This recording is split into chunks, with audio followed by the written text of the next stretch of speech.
Welcome to this episode of On the Record, your official source of information from Bossier Schools. Let's go on the record. It's the most wonderful time of the year, and it's especially magical at Kingston Elementary, or maybe I should say at the North Pole. Talk about a school transformation. Elves are running around the toy shop and presents are being put under the tree, all while Santa and Mrs. Claus oversee all the merriment. Hi everybody, I'm Jason Rowland. Welcome to On the Record with Bossier Schools. And I'm Sonia Bales. Thanks so much for joining us as we go on the record with Bossier Schools. We are in full holiday mode this episode. Here's the question for our viewers. Okay. Have you been naughty or nice? Great question. We have an inside source. We've gotten to know the big guy pretty well, and so we hope you all get everything that you seek and desire from at this Christmas season. We kind of have an in with him, and one surefire way for you to be on the Jolly Old Elf's good side is to like and subscribe now to our YouTube channel. That way you don't miss a single episode as we take you behind the scenes at Bossier Schools. Hey, we have a fun show planned for you today because the Kingston Cubs are anxiously awaiting not only holiday break, but also the arrival of the big man himself. We're talking Santa Claus. They also love giving as much as receiving, and we got a chance to talk to several of the boys and girls that go to Kingston just about what was important and what they wanted for Christmas, and some of their answers will be really, really cool. You'll like it. You got to have your own one-on-one with Santa Claus, and I love that you were able to kind of go down memory lane and share one of your most memorable Christmases. It's a great story that you're going to get the chance to hear. But you know what? Enough of us talking about it. Let's hitch up the reindeer. Let's take a sleigh ride over to Kingston, and let's go Rollin' with Rollin'.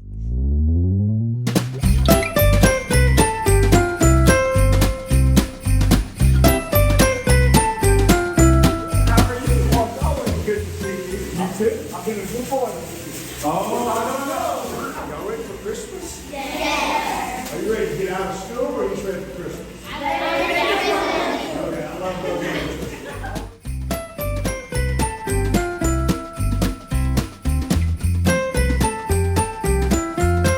Please, Santa, Miss Claus, about the transformation of the school. Oh, yes. Absolutely. How does it compare to the North Pole? It's a lot warmer here. It's a lot colder up there. What about the elves that work here at this side? You've got some really great elves at this side. Can you not tell? Look around this school. This is Christmas all over.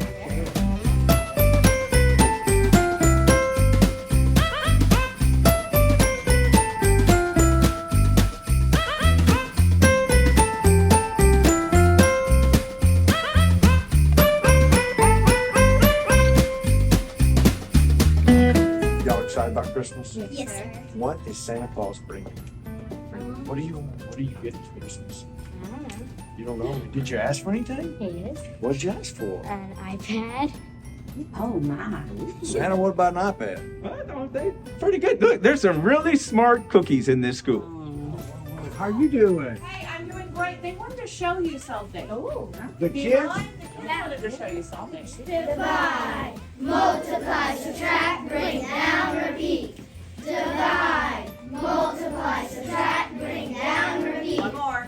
Divide, multiply, subtract, bring down, repeat. Are you guys ready for Christmas? Yes. Is Santa Claus? Y'all been pretty good? I mean, Yeah, you got my elf. You got my elf. do I need to put in a good word today? Yes. Put in a word. So what's the best thing that you want for Christmas? I want books. Books? Books are good. One more time. A basketball goes so I can practice to get in the NBA. That's right. there There we go. Oh, You have a good day. see you soon. Merry Christmas. Bye, Mrs. Claus. Bye. Merry Christmas. So, all right, what grade are you in? Second. Second? And you're both in the second? This is the second? Wow, okay. Looks like 7, but we'll take second. All right, so are you ready for Christmas? Yes. All right, so I know Santa Claus. This guy's And I do like cookies. yeah. What kind of cookies do you like? Oh, I love them all. I love them all. Whatever cookie is your favorite, lay it on me.